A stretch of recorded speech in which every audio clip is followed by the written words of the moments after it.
वेदाहमेतं पुरुषं महान्तम् आदित्यवर्णं तमसः परस्तात् तमेव विदित्वा मृत्युमेति नान्यपन्था विद्यते अयनाय।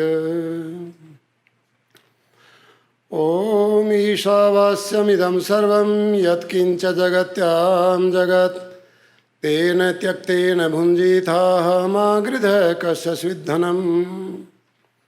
मंच पर आसीन समादरणीय बहन कविता वाचक नवी जी, आदरणीय वेदवर टटवारू जी, आदरणीय डॉक्टर राजेंद्र गांधी जी, आदरणीय विश्रुत आर्य जी, आदरणीय अजय गुप्ता जी और मेरे सामने विराजमान आर्य समाज के त्यागी तपस्वी सन्यासीगण स्वामी आर्यवेश जी, स्वामी प्रणवानंद जी, आचार्य ज्ञानेंद्र जी, धर्मपाल जी आर्य, विनय विद्यालंकार जी, विनय आर्य जी, विरजानंद जी और सभी पवित्र आत्माओं जिनका मैं नाम नहीं ले रहा, सभी को मैं लगभग बहुत लोगों को जानता हूँ, सभी को मैं प्रणाम करता हूँ।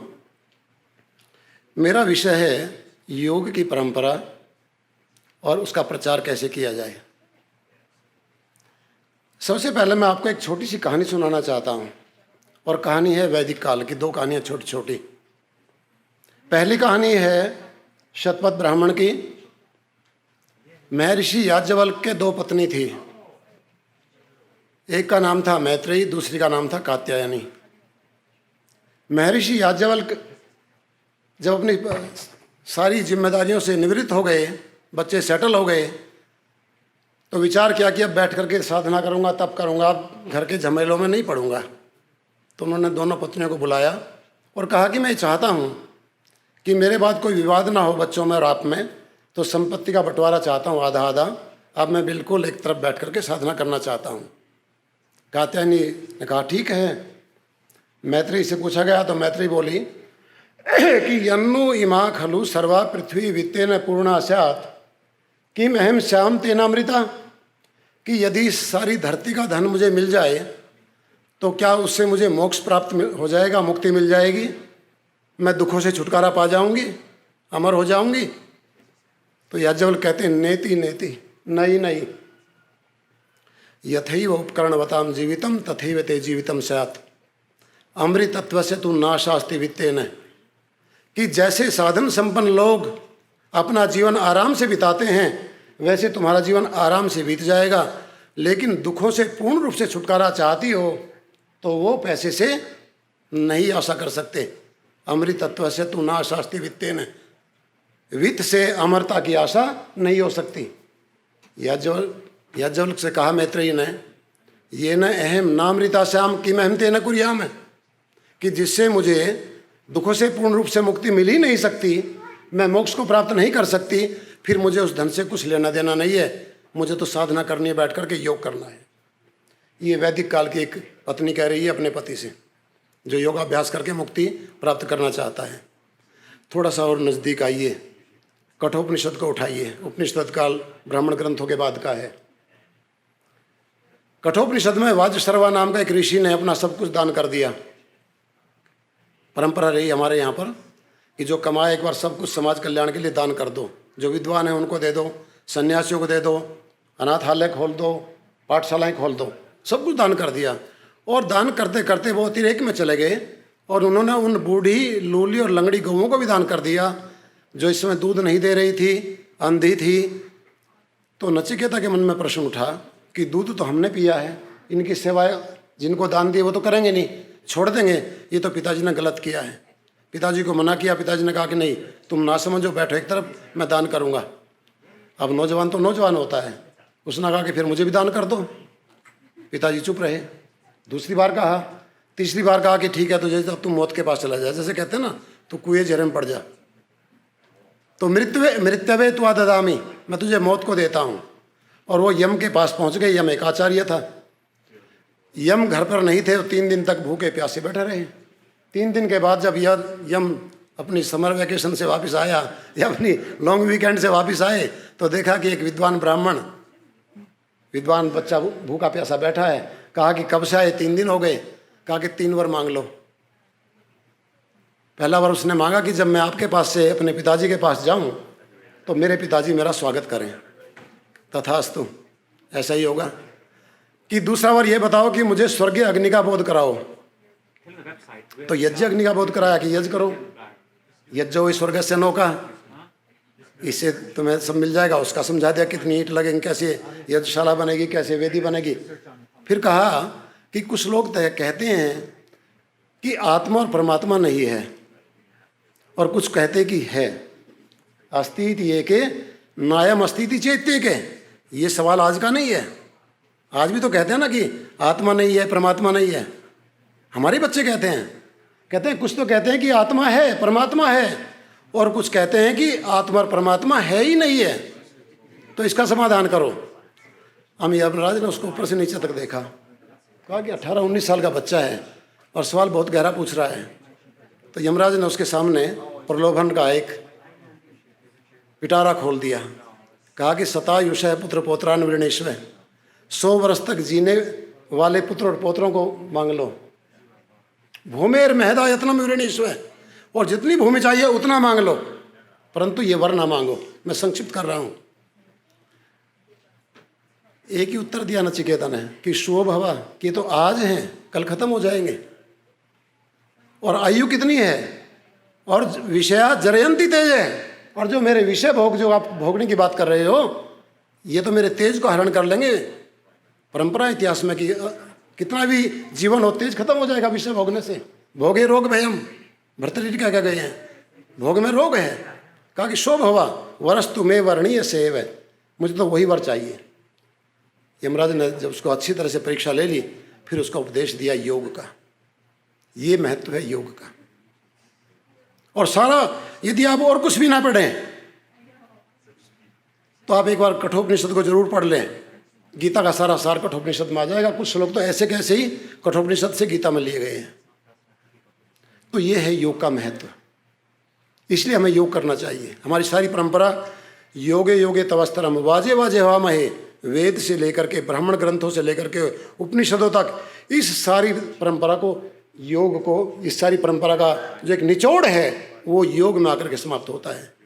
अयम तु परमो धर्म है यद योगे न आत्मदर्शनम, कि ये पहला व्यक्ति का कर्तव्य है कि योगाभ्यास के द्वारा अपने आप को पहचाने और परमात्मा को पहचाने। योग का क्या अर्थ है? योग का अर्थ है समाधि। ये मैं नहीं कह रहा हूँ, ये व्यास कह रहे हैं, महर्षि व्यास योग दर्शन के भाष्य में। योग है समाधि, पहले ही सूत्र की व्याख्या करते हुए कह रहे हैं।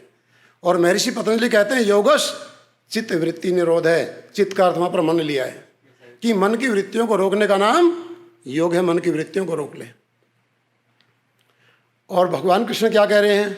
योग है कर्मसु कौशलम, कि कर्म में कुशलता ही योग है। सिद्धि असिद्धि, सफलता विफलता, इसकी परवाह न करो, अपने कर्तव्य का पालन करते चले जाओ और कुशलता पूर्वक करो, पूर्ण शक्ति के साथ करो, फल की आकांक्षा को छोड़ करके करो।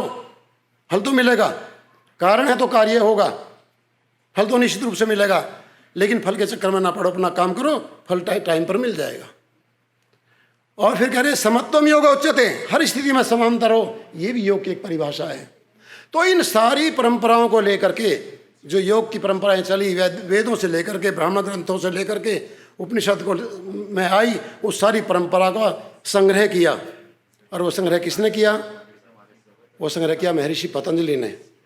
और उस समय जितने योगी थे, जितने योगाभ्यास कर रहे थे बैठ करके, उन सब के विचारों को जाना, बड़ी बड़ी कॉन्फ्रेंसेज की, डिबेट्स की, सेमिनार्स की, और उस सार को लिखा। सिर्फ और सिर्फ यदि आप उन सूत्रों को लिखे जो महर्षि पतंजलि ने लिखे हैं, 195 सूत्र लिखे, फार्मूले, इस पेज पर आ जाएंगे दोनों तरफ, इससे ज़्यादा नहीं आएंगे।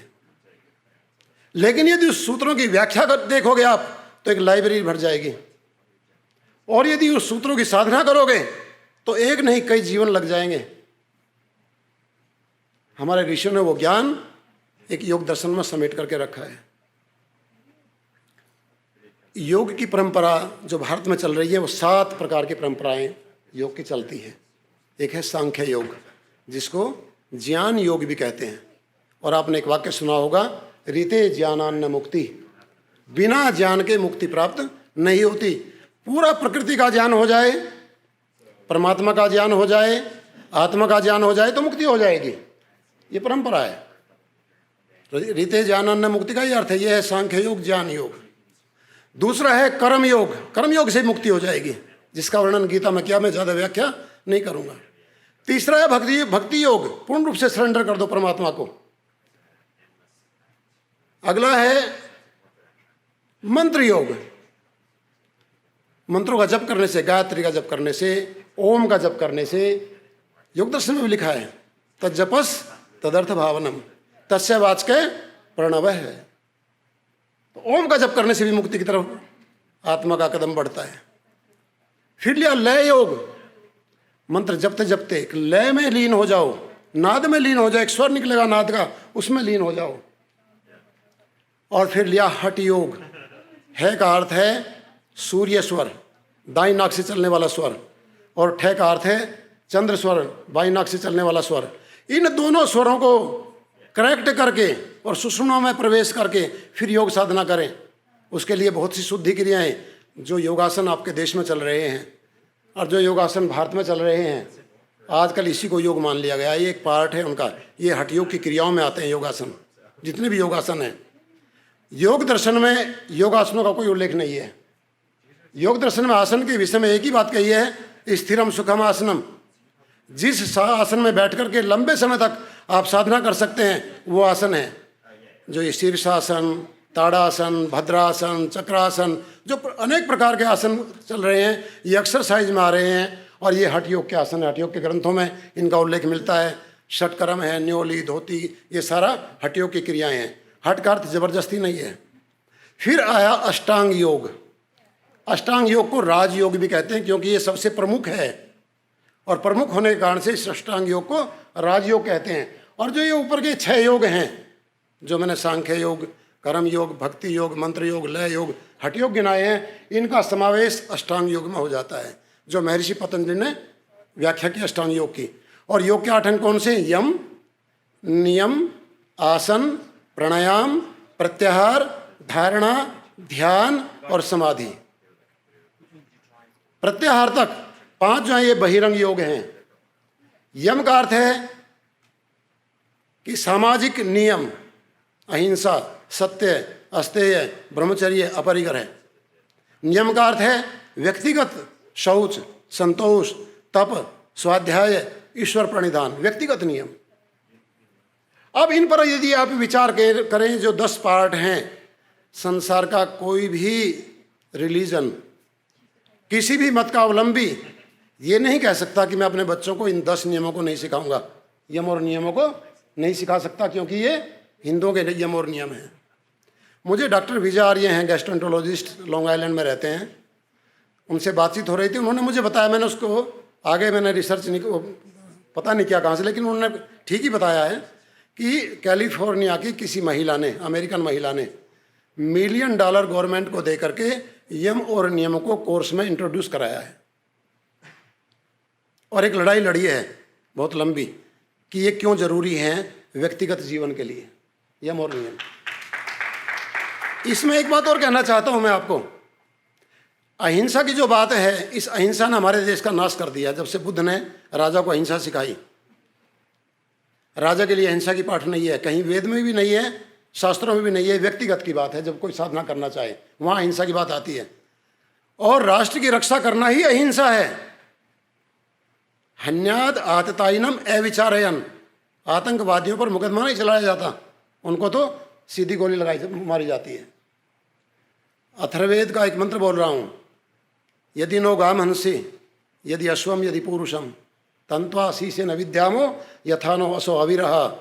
यदि कोई हमारे पशुओं को मारता है, हमारी भूमि पर आक्रमण करता है, हमारे किसी सामाजिक या किसी व्यक्ति को मारता है, तो उसको शीशे की गोली से वहीं भून दो। ये राजा के लिए उल्लेख है। और भगवान कृष्ण का उदाहरण आपके सामने है। अर्जुन जब छोड़ के जा रहा था युद्ध के मैदान को, तो कहा हतो वा प्राप्स्यसि स्वर्गम जित्वा भोक्ष्यसे महीम तस्माद् उत्तिष्ठ कौन्तेय युद्धाय कृत निश्चय। कि मर गया तो स्वर्ग मिलेगा, जीत गया तो राजा बनेगा। इसलिए हथियार उठा, कहाँ भाग रहा छोड़ करके, हमारी सारी परंपरा इसका पालन करने वाली है। जो यहाँ पर अहिंसा की बात आई हम में, ये व्यक्तिगत अहिंसा की बात है कि समाज में द्वेष ना फैलाओ, समाज में हिंसा मत करो। एक सत्य के विषय में और बताना चाहता हूँ जो मैंने पढ़ा, वैसे तो मेरा लंबा है लेकिन टाइम पर मुझे ध्यान है। यदि आपके सत्य बोलने से किसी का बहुत प्राणों की हानि होती है तो महर्षि व्यास ये लिखते हैं योग दर्शन का भाष्य करते हुए व्यास भाष्य में कि वो सत्य नहीं, वो पाप है। पापमेव तत् भवति। सत्यम बुर्यात प्रियम बुर्यात ना बुर्यात सत्यम है प्रियम। सत्य बोलो, प्रिय बोलो। ऐसा सत्य न बोलो जो दूसरे को चुप जाए, दूसरे को कष्ट दे। ये मैं नहीं, ये महर्षि व्यास योग दर्शन में भाष्य करते हुए कह रहे हैं सत्य की व्याख्या में। तो ये जो यम और नियम हैं, इनमें से भी धारणा, ध्यान और समाधि महर्षि दयानंद ऋग्वेद आदि भाष्य भूमिका के उपासना विषय में, इन तीनों के विषय में लिखते हैं कि यम ना धारणा, ध्यान और समाधि त्रयम एकत्र संयम है। ये योग दर्शन का सूत्र है, त्रयम एकत्र संयम है। इन तीनों को संयम कहा है। और ऋषि दयानंद लिखते हैं ऋग्वेद आदि भाष्य भूमिका के उपासना विषय में कि इनमें बहुत सूक्ष्म अंतर है।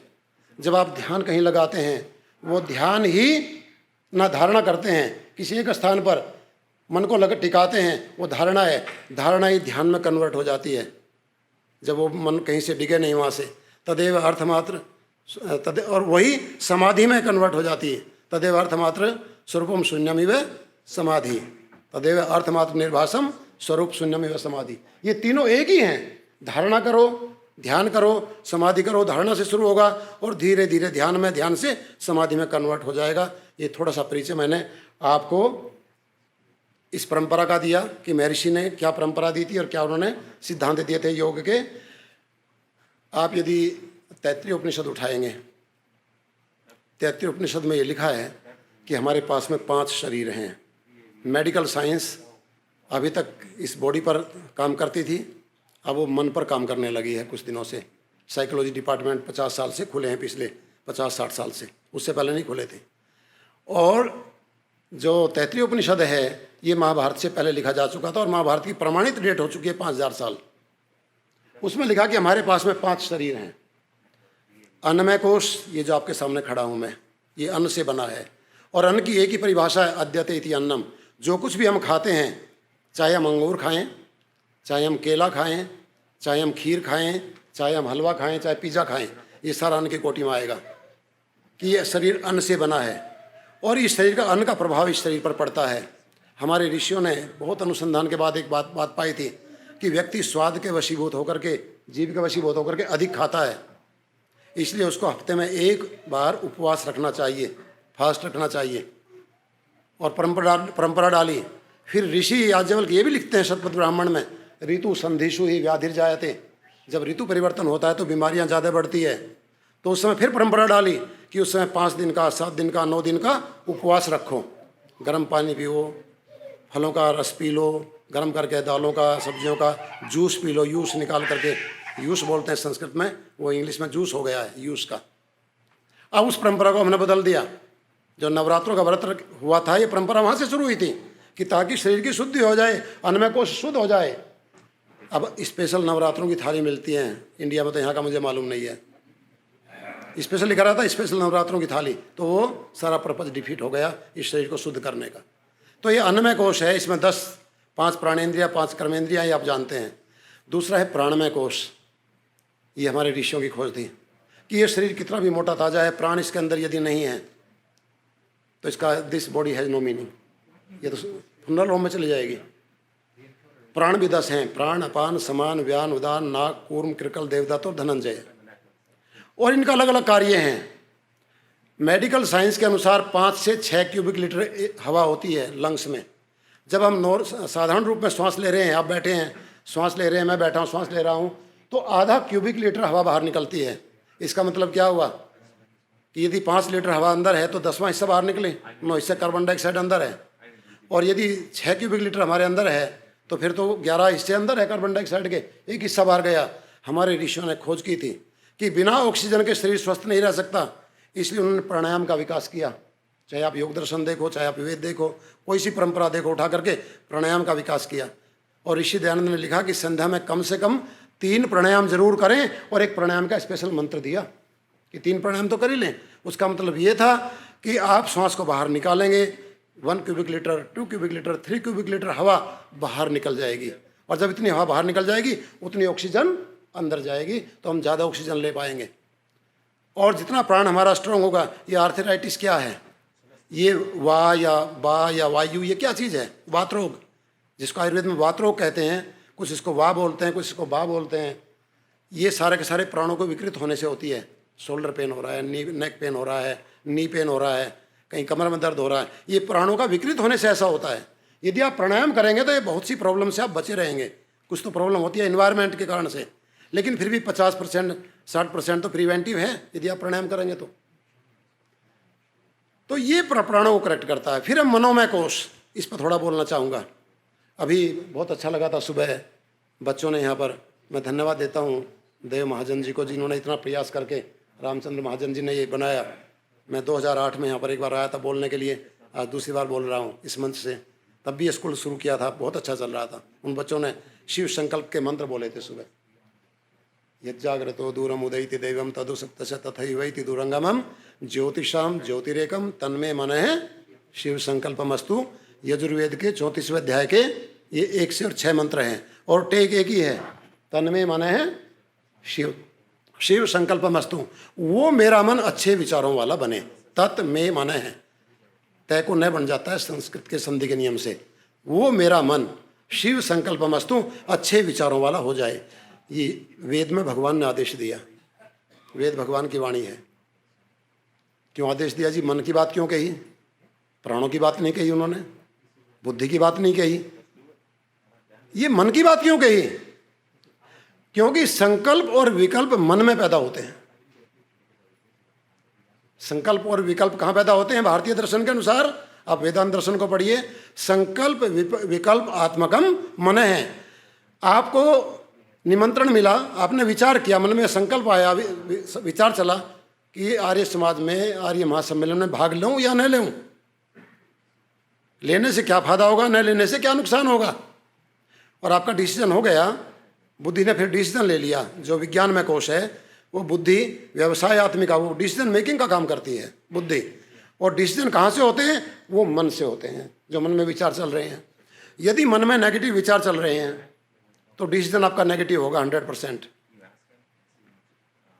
मन में पॉजिटिव विचार है तो पॉजिटिव हो जाएगा, और कुछ विचार पॉजिटिव हैं कुछ नेगेटिव हैं, तो संभावना दोनों है कि नेगेटिव डिसीजन भी हो जाए और पॉजिटिव भी हो जाए। अब जैसे सुबह आचार्य ज्ञानेश्वर जी कह रहे थे कि मेडिकल साइंस में कोई ऐसी दवाई नहीं जो हमारे विचारों को बदल दे, जो क्रोध को बदल दे, जो काम को बदल दे, जो लोभ को बदल दे। कोई दवाई है क्या? यहाँ डॉक्टर्स बैठे हैं, मैं तो कई बार पूछा है डॉक्टर से। मैं डॉक्टर से बात कर रहा था, उसके पास एक पेशेंट बैठा था, उसको हाई ब्लड प्रेशर था, दवाई दे दी, लिख दी, वो चला गया। मैंने पूछा जी एक बात करूँ आपसे? मैंने कहा करो। कि आपके पास में क्रोध को नियंत्रण करने की, चिंताओं को नियंत्रण करने की, वरीज को नियंत्रण करने की कोई गोली है क्या? कोई पिल है या कोई इंजेक्शन है? नहीं। मैंने कहा फिर इसका ब्लड प्रेशर कैसे ठीक कर दोगे आप? कि ब्लड प्रेशर तो ठीक नहीं होगा, नियंत्रित कर देंगे। मैंने कहा फिर गोली बढ़ाओगे, उसकी रेंज 5 ml की 10 ml की करोगे? कि हाँ वो तो करनी पड़ेगी। तो मैंने कहा इस पर रिसर्च करो ना कि जो नेगेटिव थॉट्स हैं इनको चेंज कर दो, तो फिर ब्लड प्रेशर होगा ही नहीं, डिप्रेशन होगा ही नहीं। मेडिकल साइंस में कोई दवाई नहीं है। हमारे ऋषियों को, पूर्वजों को इस बात का पता था कि न दवाई है और न भविष्य में होगी। क्रोध को नियंत्रण करने की, निराशा को नियंत्रण करने की, लोभ को नियंत्रण करने की, क्रोध को, किसी को नियंत्रण करने की कोई दवाई नहीं बनेगी। इसलिए उन्होंने योग का अन्वेषण किया, प्राणायाम का अन्वेषण किया, ध्यान का अन्वेषण किया। 10 मिनट आप प्राणायाम कर लो, 10 मिनट आप ध्यान लगा लो, आपको कितना ही नेगेटिव थॉट्स हैं आपके अंदर, 10 दिन में आपका रिजल्ट देख लो। 10 दिन के अंदर अंदर कि कितना आपका क्रोध नियंत्रित होता है, कितनी नेगेटिविटी नियंत्रित होती है। तो जो ये कहा कि मन को शुद्ध करो, मन को शुद्ध करो, मन में शिव संकल्प हो, इसलिए कहा कि मन हमारे विचारों का आधार है। ऋषि दयानंद के सत्यार्थ प्रकाश के पहले समोल्लास के अंत में एक वाक्य लिखा है, वाक्य का भाव मैं सुना रहा हूँ कि यन मनसा ध्यायति तद वाचा वदति, यद वाचा वदति तद कर्मणा करोति, यद कर्मणा करोति तद अभिसंपद्यते। कि जो मन में होता है, वाणी वही बोलती है, जो वाणी बोलती है वो हम करते हैं, जैसे वो करते हैं वैसे हम हो जाते हैं। तो मन के जो संकल्प हैं इनको शुद्ध करने का, इनको पॉजिटिव करने का, इनको रोकने का एक ही साधन है, और वो साधन है प्राणायाम और ध्यान। एक बहुत मोटा उदाहरण देता हूँ। डॉक्टर साहब बैठे हुए हैं मंच पर, ज्योति गांधी बैठी हुई हैं, शायद डॉक्टर रमेश गुप्ता भी थे। उस दिन मैंने आर्य समाज न्यू जर्सी में वही बात बताई थी। आप सुई में धागा डालते हो या जग से पानी बोतल में डालते हो, आप डाल के देखना दोबारा सुई में धागा, जब तक श्वास नहीं रुक जाएंगे या श्वास बहुत सूक्ष्म नहीं हो जाएगा तब तक सुई में धागा नहीं डल सकता। कभी देख लेना, जब तक बहुत श्वास सूक्ष्म नहीं हो जाएगा जग से छोटी बोतल में पानी नहीं डल सकता। क्यों? आत्मा इस बात को जानती है। ऋषिदान लिखते हैं, आत्मा सत्य और असत्य को जानने हारा है। हर एक का आत्मा जानता है कि गलत क्या है और ठीक क्या है, लेकिन लोभ के वशीभूत होकर के, क्रोध के वशीभूत होकर के, मोह के वशीभूत होकर के हम गलत काम करते हैं। पाप का बाप लोभ है, लोभ है पापस्य कारणम। तो आत्मा जानती है कि श्वास को रोक लेंगे तो मन रुक जाएगा, और मन रुकते ही कंसंट्रेट होकर के धागा डल जाएगा। नॉर्मल श्वास में आप धागा नहीं डाल सकते, सुई में और डाल के देख लेना। यही अप्लाई करो आप। मन सूक्ष्म है। लोग कहते हैं कि जी संध्या में मन नहीं लगता, ध्यान में मन नहीं लगता। मैं कहता हूँ प्राणायाम करो, और प्राणायाम करने के बाद में फिर ध्यान में बैठो, एकदम फर्क पड़ जाएगा। और 10 दिन का अभ्यास आपका आप कर लोगे, प्राणायाम से तुरंत मन लगने लगेगा आपका। तो ये जो मनोमय कोश है ये बहुत महत्वपूर्ण कोश है। इस पर बहुत कहानियाँ सुनाई जा सकती हैं, लेकिन समय इजाज़त नहीं देता। फिर भी मैं थोड़ा सा और चलूँगा। तो ये कोश की बात फिर विज्ञानमय कोश, इसे बुद्धि कहते हैं। और बुद्धि का एक काम है डिसीजन मेकिंग का। मन में जो विचार चल रहे हैं उसमें से वो डिसीजन कर लेती है। और अगला है आनंदमय कोश। आपने ऋषि दयानंद का सत्यार प्रकाश पढ़ा होगा, तो वो लिखते हैं कि जब एक तो स्थूल शरीर होता है, एक कारण शरीर होता है, एक सूक्ष्म शरीर होता है। तो ये स्थूल शरीर यहीं रह जाता है, कारण शरीर सूक्ष्म शरीर दूसरा जन्म लेता है, और संस्कार सूक्ष्म शरीर पर पड़ते हैं। तो स्थूल शरीर तो अन्नमय कोश हो गया, प्राणमय कोश, मनोमय कोश और विज्ञानमय कोश मिलकर के सूक्ष्म शरीर बनता है। और कारण में जो शरीर है वो आनंदमय कोश से मिलकर के बनता है। और ये जो सूक्ष्म शरीर है ये मुक्ति में भी साथ रहता है, लिखते ऋषि दयानंद जी, मुक्ति में भी साथ रहता है। तो ये 5 कोशों का वर्णन मैंने थोड़ा सा किया। अब एक मुझे दिया था कि भावी योजनाएं कैसी हो। मुझे दुख होता है इस बात को कहते हुए कि हमारे पास में सब कुछ है और ओरिजिनल फॉर्म में है। ऋषि दयानंद ने ऐसी कृपा की कि सब कुछ ओरिजिनल फॉर्म में हमें दिया। और अनुसंधान जो ऋषियों ने किया था, आगे अनुसंधान ने करने की जरूरत ही नहीं है। इतना दिया, वही रिजल्ट निकलेंगे जो उस समय निकले थे। लेकिन हमने इस योग के प्रति कोई रुचि नहीं दिखाई।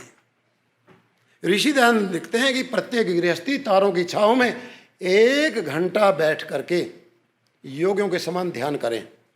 कभी आपने सोचा, ये वाक्य पढ़ा है आपने? किसने पढ़ा है ये वाक्य? बस वो जो पंडित जी हैं या जो डॉक्टर साहब हैं वही हाथ उठा रहे, 2-3 या उपदेशक हैं। एक डॉक्टर सुधीर जी का हाथ उठाए कि योगियों के समान बैठ करके ध्यान करें तारों की छांव में।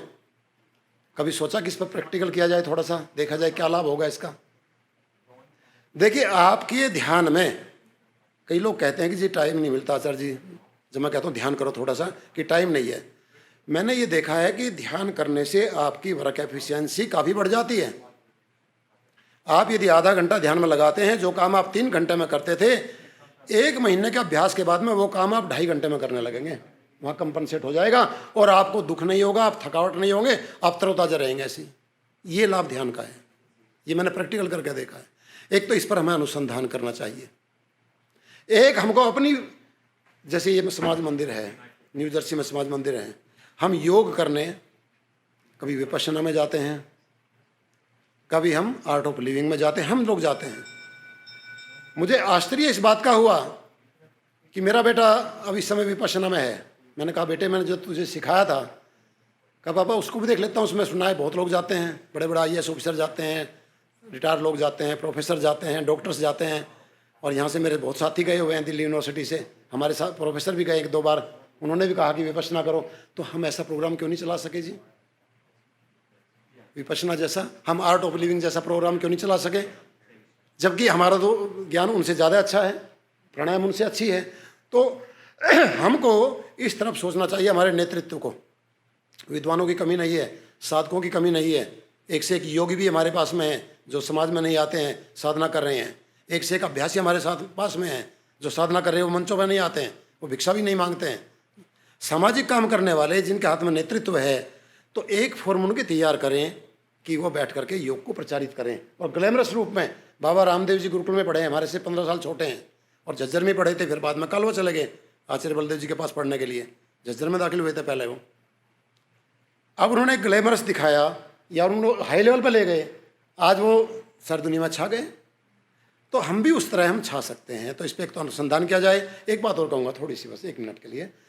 डॉक्टर विजय आर्य ने एक छोटी सी क्रिया पर अनुसंधान किया, गैस्ट्रोएंटरोलॉजिस्ट हैं, और जब एंडोस्कोपी या क्रोनोस्कोपी करते हैं तो डॉक्टर रमेश गुप्ता जी को पता है कि पूरे दिन एक दवाई पीनी पड़ती है पेट को साफ करने के लिए, और होल डे स्पेंड हो जाता है और पूरी तरह पेट साफ नहीं होता। फिर अगले दिन जाके वो एंडोस्कोपी करते हैं। तो डॉक्टर विजय आर्य ने मुझे बताया, जो लॉन्ग आइलैंड में न्यूयॉर्क में है, कि मेरे पास में एक महिला आई थी, तो वो जैन। मैंने उनको कहा तो आपके एंडोस्कोपी मुझे करनी पड़ेगी, तो ये दवाई ले लो, कल पेट साफ हो जाएगा, परसों करोगे। कहा कि कल क्यों नहीं कर सकते आप? कहा कल पेट साफ नहीं हो, कल हो जाएगा, दवाई ले जाओ। कल नहीं, दवाई की मुझे ज़रूरत नहीं है, मैंने बहुत समझाया। कहा कि जी मेरा पेट साफ नहीं हुआ तो आप ना करना। और जब अगले दिन वो आई सुबह सुबह 10 बजे आ गई, मैं 2 बजे तो मेरे पास से गई थी, और पेट जब मैंने उसका एंडोस्कोपी की, एकदम साफ, एकदम क्लियर। इतना क्लियर तो हमारी वो दवाई जो हम पिलाते हैं, मुझे नाम याद नहीं उसका, क्या बताया था उन्होंने, कि उससे भी साफ नहीं होता। फिर मैंने करने के बाद कहा, बहन जी बैठो, आपने क्या किया? उन्होंने कहा मैंने संघ प्रक्षालन किया। कहा कि मुझे विधि समझाओ, तो उन्होंने समझाई। किताब दो, तो कहा जी एक किताब लाई, उसका फर्स्ट पेज ही फटा हुआ था, आखिरी पेज ही फटे हुए थे, लेकिन वो क्रिया सुरक्षित बची हुई थी संघ प्रक्षालन की। मैंने खुद किया, फिर कई लोगों को कराया।